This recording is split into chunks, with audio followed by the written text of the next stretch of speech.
Hello, my name's Catherine. I'm going to make a little video selfie about me and my mental health.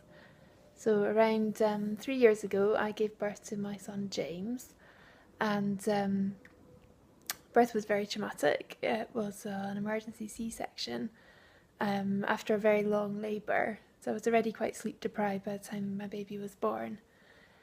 When I was recovering from the C-section, having suffered a lot of blood loss and infection, I had my first psychotic episode where I thought I was dying, and I hallucinated that I could see the midwives putting on full scrub sets and face masks to deal with a dead body, and I could hear them talking about why I was about to die and why I hadn't um, why I hadn't died yet. So it was all very distressing. At first, the doctors on duty thought that I had perhaps had a stroke or some kind of brain hemorrhage because I wasn't responding to anyone. And once they'd ruled out any kind of physical cause of my behaviour, my catatonia, they realised it was a psychiatric emergency.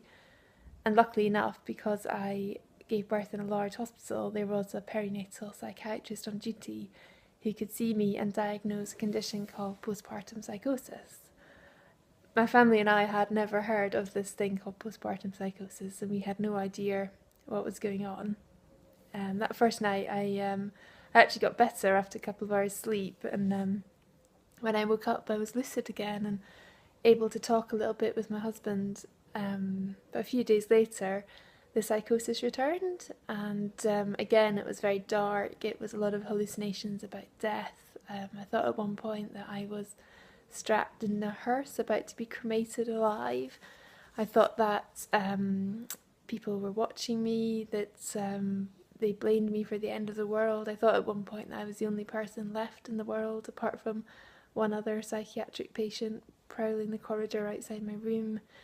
I had a lot of really distressing hallucinations and delusions which caused me to act very erratically, and I was in a lot of distress.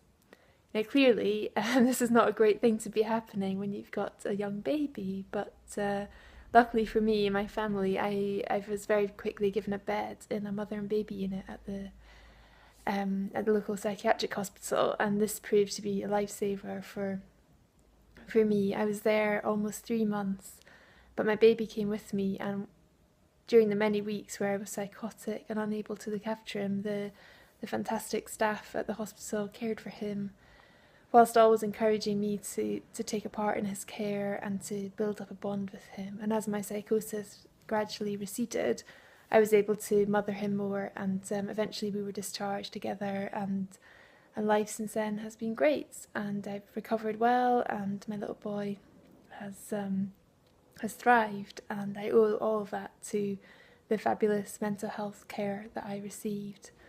And now, because of that, I campaign to make sure that no family should go without a mother and baby unit bed if that's what is needed, and that more midwives and health visitors and GPs should be trained in perinatal mental health conditions, especially the severe ones like severe postnatal depression and postpartum psychosis. Thanks.